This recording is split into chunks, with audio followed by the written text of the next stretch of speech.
Last name for the court reporter and spelling.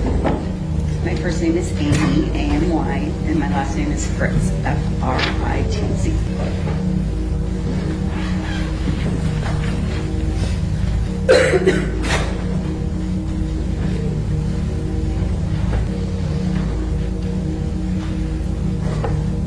Outside the presence of the jury, Ms. Anderson, you may proceed.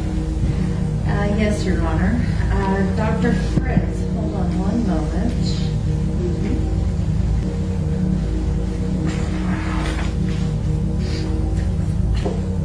May I approach, Your Honor? Yes, ma'am.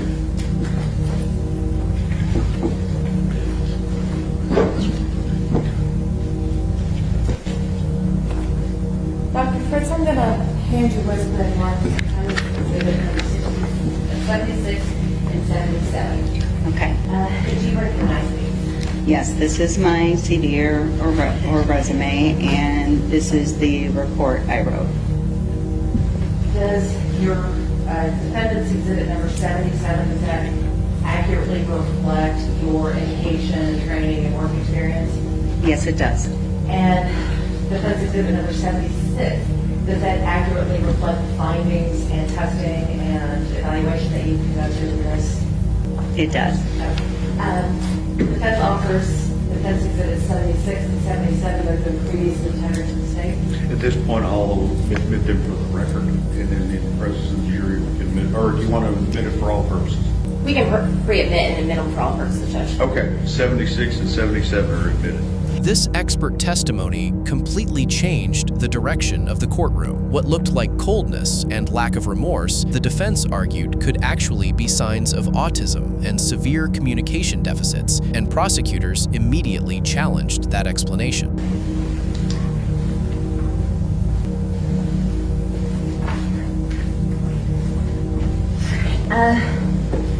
Dr. Fritz, your CV has been offered to evidence, so I'm not going to ask you about your credentials during this. But I did want to ask you, what were you asked to do in this particular case? Sure. So I was contacted by the defense in order to opine on whether Mr. Horner has autism and the social communication traits that are specifically associated with neurodivergence. Did you perform any autism tests to diagnose autism? No. So as a speech-language pathologist, it's not within my scope to make that diagnosis of autism in most states. And I can, however, talk about the social communication aspects, which are like half of the diagnostic criteria from the DSM. Half the diagnostic criteria for what? For autism spectrum disorder. In your line of work, how common is it for an expert or for a doctor to rely upon the reports and findings and test results from other experts? I would say somewhat regular, especially, or somewhat common, especially in the forensic world. And what about in the clinical world? I would say in related fields. So, for example, some of my clients have comorbid medical conditions or mental health conditions that are important for me to know more about. When preparing for this case, did you meet with Tanner? Yes, I evaluated him across 2 days, evaluated him in the jail, and I believe I was there for about 4 hours one day and 3.5 the next. During this time that you spent with him, did you conduct any testing of your own? Yes. So, unfortunately, my field doesn't have a lot of standardized assessments that are appropriate to give to adults over the age of 22. There are profiles that are very helpful, and there are some instruments that we can use to provide age equivalencies or other information that's somewhat standardized.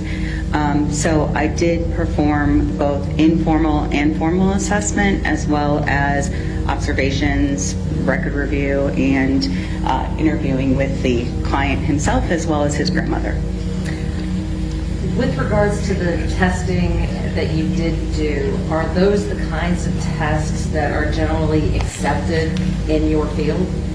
Yes, so the ones that I gave are all very mainstream assessments. So Before the jury even heard the testimony, the defense admitted the expert's resume and report into evidence. That move matters because it gives jurors a roadmap of the witness's qualifications and conclusions before the real questioning even begins. for somebody of Tanner's age, we were the Peabody Picture Vocabulary Test as well as the Expressive One-Word Test.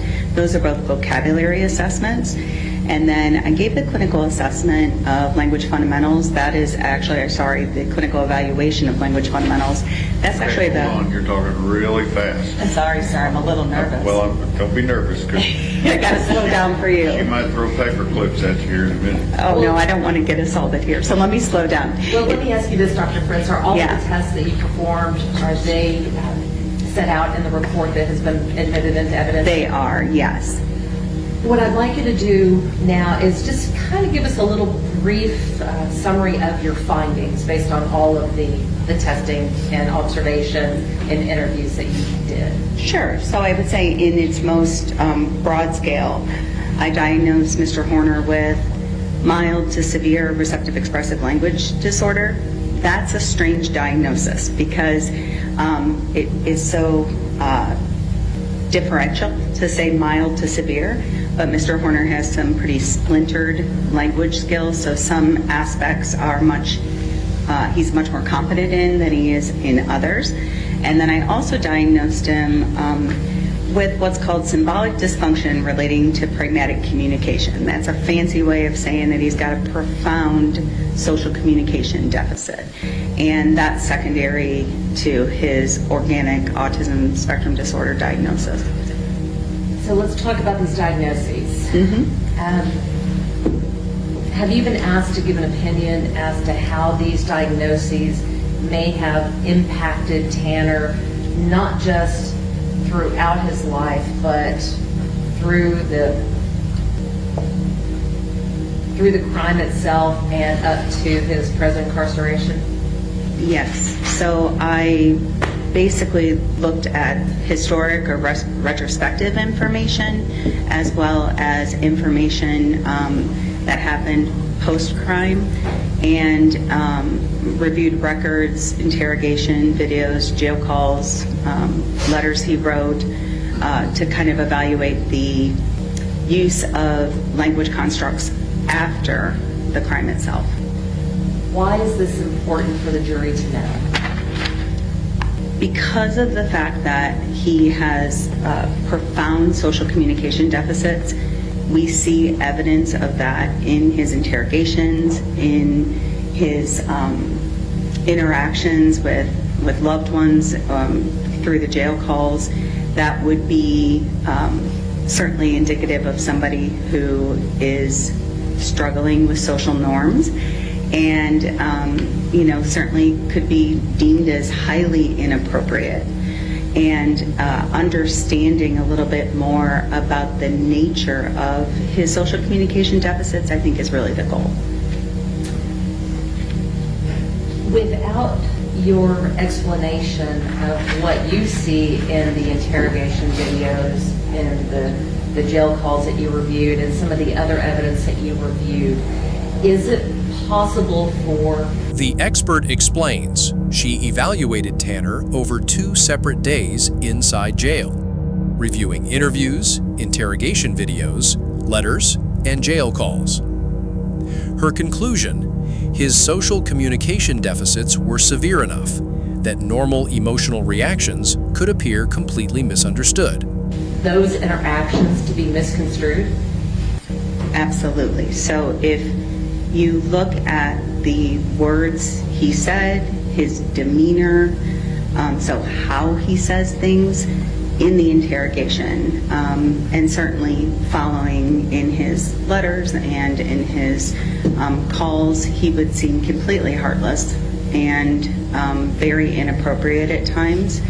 And being able to look at it through the lens of somebody who's on the autism spectrum And recognizing breakdowns or differences in social communication is something that I was specifically looking for. Do you think that testimony would assist the jury in deciding the ultimate issues in this case? I think it could. I'll pass the witness, Your Honor. Cross-examination. Thank you, Judge.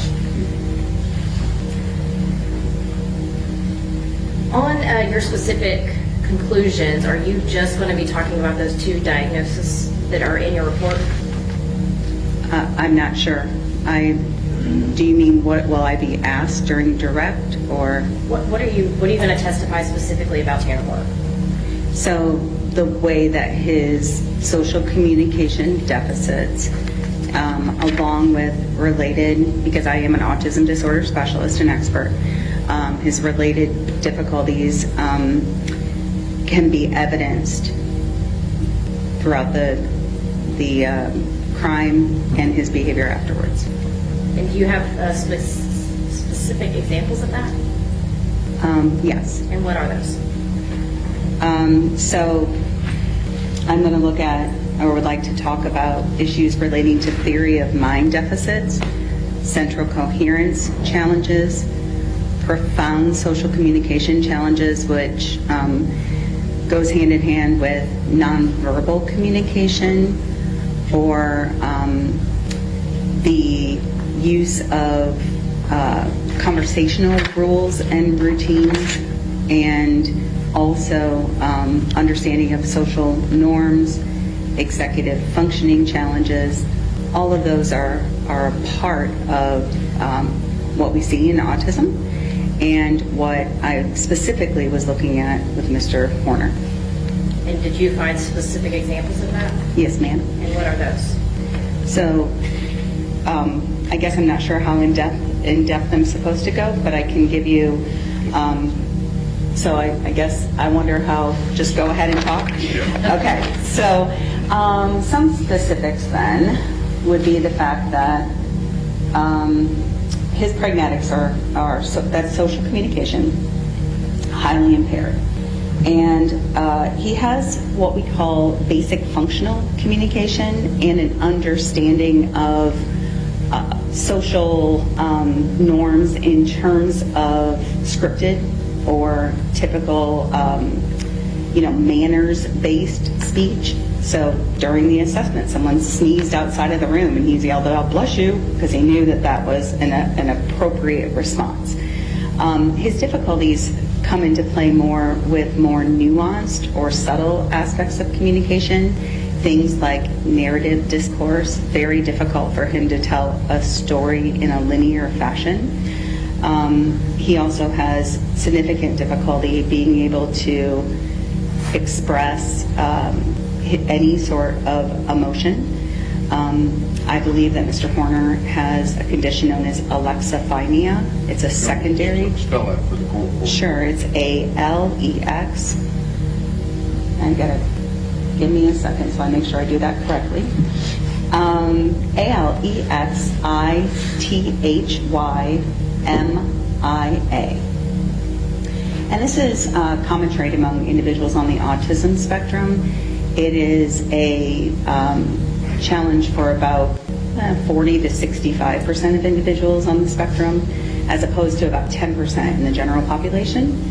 It is a condition where you have difficulty being able to feel emotions the same way that those of us who are neurotypical, who do not have alexithymia, can feel them, and sort of an overall lack of awareness of their internal state. It also can affect their ability to express empathy or even remorse in a way that's considered prosocial. And on this alexithymia, was that something that you diagnosed Tanner with, or are you relying on somebody else? Myself. So alexithymia it's more of a trait than a formal diagnosis. And right now the hallmark measure for diagnoses is actually a free instrument that's been made available called the Toronto Alexithymia Scale. Can you really really spell that. Yes, sir. Toronto, and then alexithymia, ALEXITHYMIA scale, and it's been revised, so it's 2.0.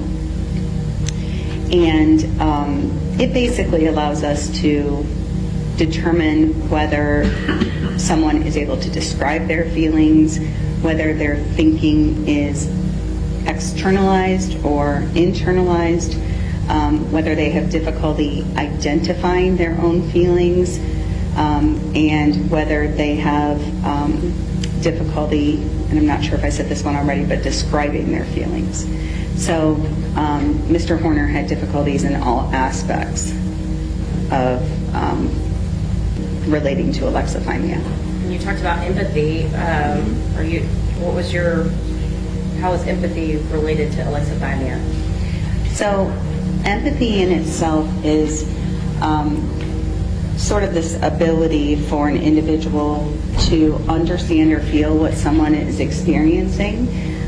There's cognitive empathy, which is like, I see how you feel that way, versus affective empathy, which is, I feel it with you. And Mr. Horner had difficulties, I think, in expressing empathy. But I am going to also assert that I saw evidence of him possessing empathy, which is really common in individuals on the autism spectrum. And your evidence of him expressing empathy, was there anything that you're going to discuss that is not included in your report with regards to that?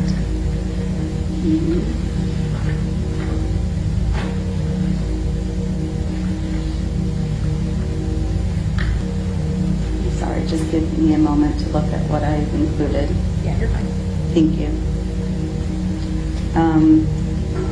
My intention is to talk about, and so I apologize for not answering you directly, but my intention is to talk about evidence in the jail calls, which I think is in the report, evidence in the interrogation. There's less empathy exhibited there. Also during the actual assessment, and I think that's in the report too.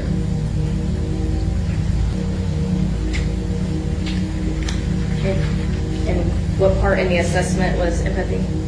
So one thing that Mr. Horner would do is if he would see somebody being mistreated, for example, in a video scenario, he would express feelings of, saying that that person was being rude, or feeling sorry for a character in a video, certainly demonstrated. Then comes one of the hearing's biggest moments. The expert describes a condition called alexithymia, a trait common in some people on the autism spectrum that affects emotional awareness and expression. According to the testimony, someone may genuinely feel emotion while struggling to express empathy or remorse in ways others recognize. Empathy for animals. So if he saw an animal that looked sad or was in a cage, he would express that both with his words and with his nonverbal language.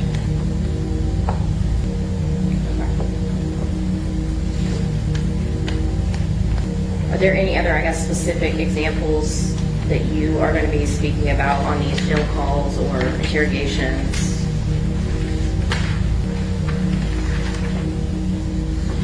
I guess in regards to your conclusions, right? Yes, of course. Diagnosis. Yeah, one aspect that I think is important, or is as an important example, is when Mr. Horner's mother called him, and he called his mother, couldn't understand why his fellow inmates were looking at him like a monster.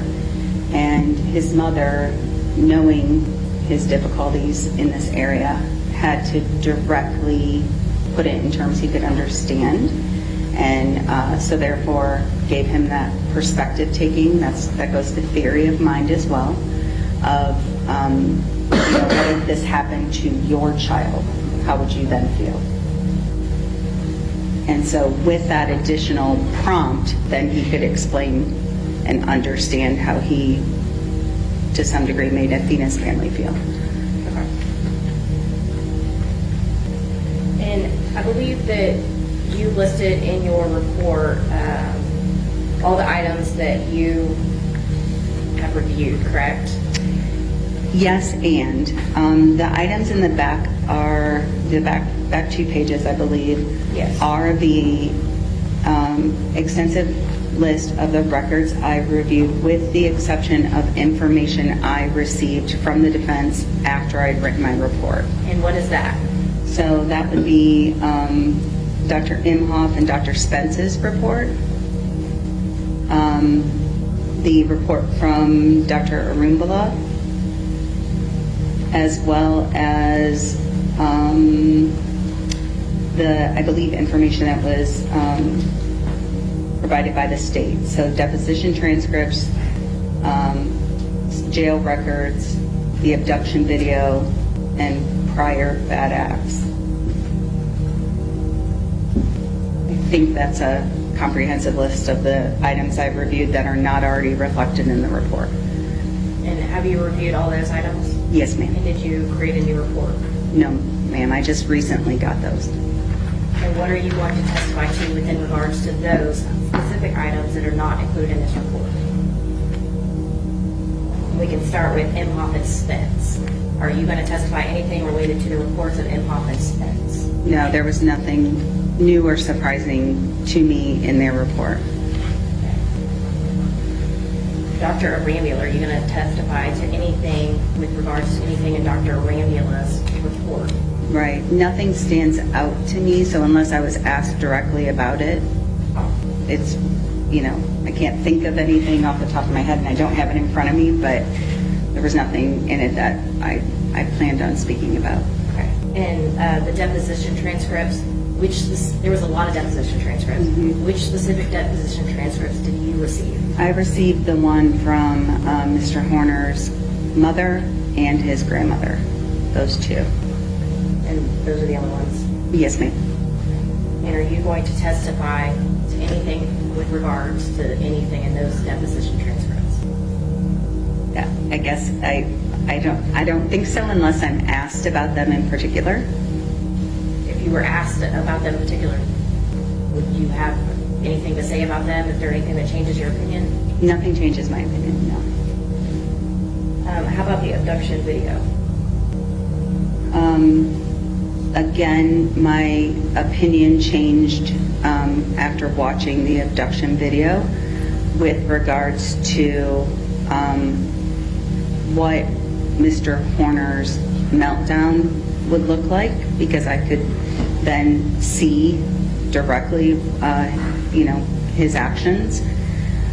So if I were asked specifically about the abduction video, I have thoughts on that. What are your thoughts on that?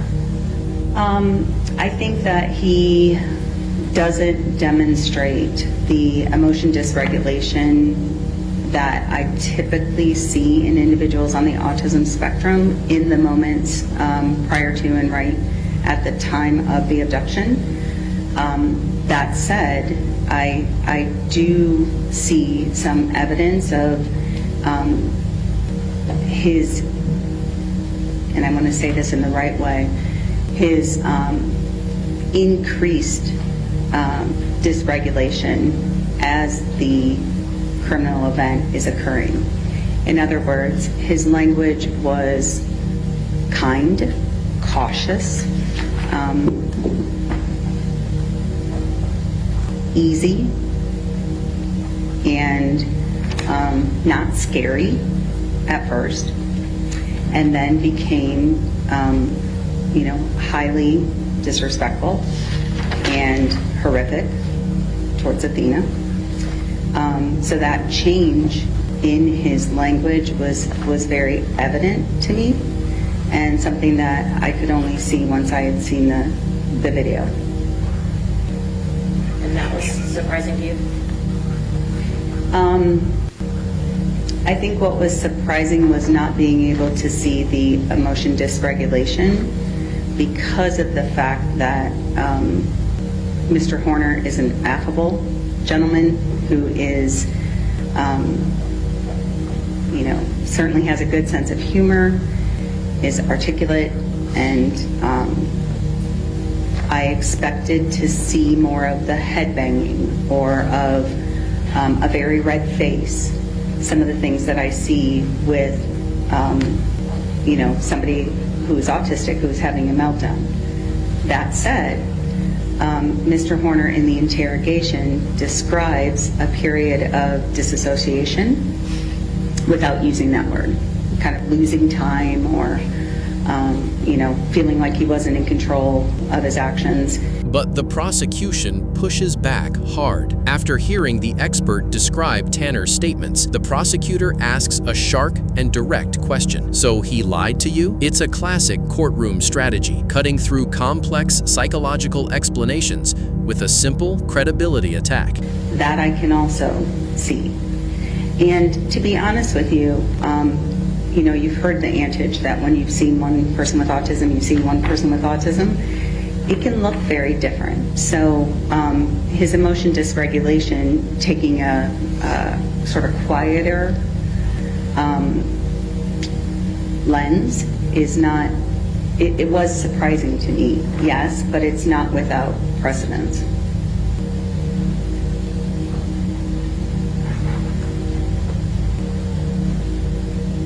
You also mentioned you reviewed the prior bad acts. Was there anything in there that you reviewed that No. changed your opinion or that you will testify to today? No, ma'am.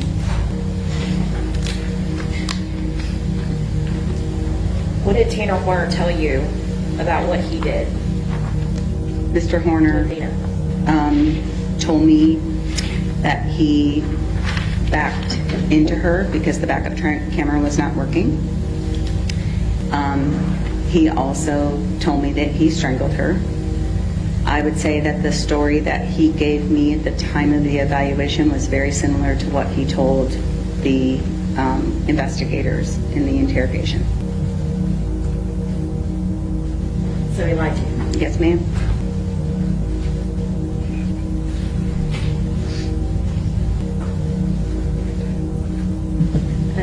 Did he tell you anything about sexually assaulting Athena Strand? No, ma'am, and I didn't ask.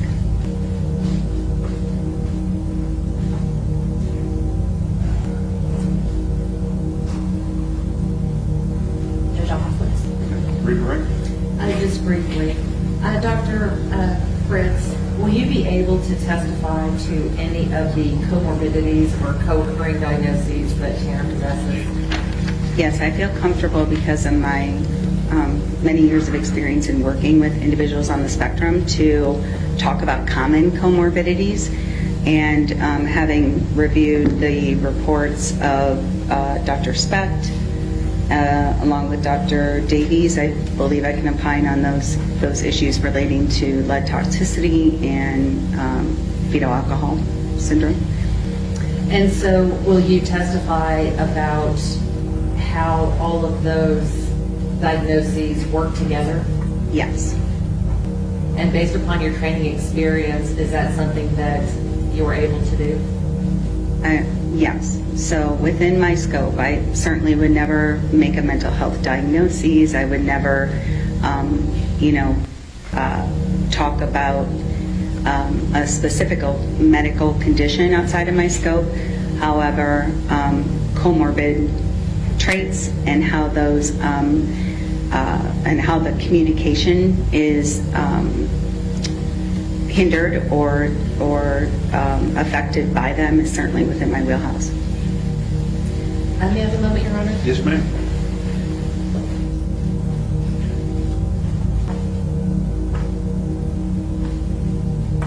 Nothing further, Your Honor. Ms. Newell? Nothing further, Judge. Thank you, ma'am. You step back in the office. Thank you. By the end of the hearing, the courtroom is left weighing two competing ideas. Was Tanner's behavior evidence of manipulation or evidence of profound neurological and communication struggles? And that question may ultimately shape how jurors interpret everything they've seen.